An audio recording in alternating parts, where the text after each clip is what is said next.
Hey guys, what's up? It's Alex here. Today we are showing another F1 2015 mod for F1 2014. Next up is the Force India, and this is actually a Force India livery put on a Red Bull from last year. So you can see we're qualifying in a decent position here. We'd qualify where we normally would for the Force India, but we actually have the car underneath of the Red Bull to actually be faster in the race, if that makes any sense in whatsoever. So basically you'll see in this race other cars do have different liveries and stuff. Some of them, like you'll see, the Williams and the McLaren don't actually have liveries yet. I haven't actually found a good livery for them, so I haven't changed them yet. Same with the Mercedes and everything. Some of them actually haven't really changed that much. There's not really much of a point, but some, like the Force India, definitely have changed. So we sort of lock up here. Wasn't even supposed to move to overtake Rosberg there, but we ended up sort of overtaking him. But you can see there, Vettel is transferred over to the Ferrari and the number 5 on his car. But you can see his helmet is actually still Fernando Alonso's helmet, so that still needs to be changed. Some of this mod, or some of these mods actually do need to be changed. Basically, you're updating the cars individually at the moment. I'm sure there'll be a mod at some point which does all of the cars and all of the liveries and that sort of stuff. Especially go around the outside there of Rosberg with a pretty nice move. But yeah, as I was saying, I think there'll be a mod at some point that does all the liveries and everything. But at the current time, it's just, well, that I can see at least, that you have to do every single livery by itself, and you've got to find them on the race department. Of course, I'll leave a link down below to this so you go and check it out. So it's technically a Force India delivery on a 2014 Red Bull. So in this race, technically there are 4 Red Bulls, which at first I was a bit confused about. So yeah, but you'll understand it once you start playing it. That's why the Force India wheel might look a bit weird. It looks a bit too high up, and I agree that's something that probably does need to be fixed, or maybe it's something that can't be fixed.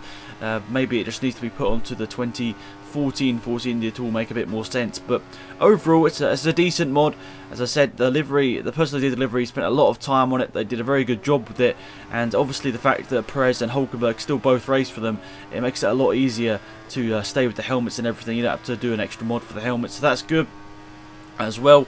And as you can see here, I was trying to show you the livery off a bit more, and then I sort of missed my braking point and went into the gravel. So yeah, you can see there the Force India livery is done very, very well here. The sponsor and everything look quite good on it, don't they? I think it's a definite mod to download as we go into the 2015 season. Pre-season testing obviously going on at the moment, and yeah, I think I've got to say this is one of the better mods I've seen so far. Definitely worth downloading. Some of the ones on race department, I'm not gonna lie, seem to be quite rushed just to make sure they get on the sort of first page or whatever, or the most downloaded page.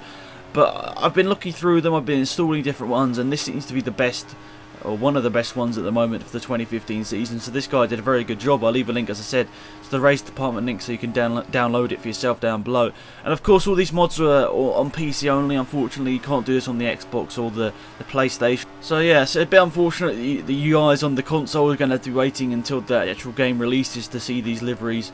Well, most of them, I'm sure. I mean, I think the Williams will have to have a sort of a secondary livery once again, because obviously it won't be able to have the Martini sponsorship on it like it did in 2014. So unfortunately, some cars probably won't have all of the sponsors that they have on them in real life, but that's just due to keeping the game a 3+, not like an 18+ of alcohol sponsorship in the game, which it might be, which is a bit strange, but that's just how it is in modern day sort of certification of games. But yeah, I think the mod also, I downloaded a mod which meant that it took out the was it Caterham and the Marussia, and also changed all the people up into the certain teams. That's another mod I downloaded. I'll try and find it and link it down below as well. So that's something you might be wondering why there are only 18 cars. Basically, it's a mod that takes out the Marussia and Caterham and switches everyone to their new teams. The only sort of glitch I found with that is that Science Junior and who is it? Science Junior and NASA, both their sort of flags whilst you're racing around, they're sort of they're mixed up. So basically, NASA has a Spanish flag and Science Junior has a Brazilian flag. So that's the only thing that's mixed up a little bit there with that mod. But overall, I think it's pretty good. You can see there Carlos Sainz Jr. with a Brazilian flag next to his name. Sorry, when we all know he's actually Spanish. But overall, I've got to say these mods are working very well, and I'm very happy with it. So yeah, thanks again for watching, guys. Hopefully you did enjoy the video. Here's a quick look at the car a little bit more, as we'll see in a second here. But yeah, thanks again for watching, guys. Remember to like the video. I really do appreciate your support, and also subscribe to this channel for many more F1 2015 mods and career mode when the game releases. So thanks again. It's been Alex here. Goodbye.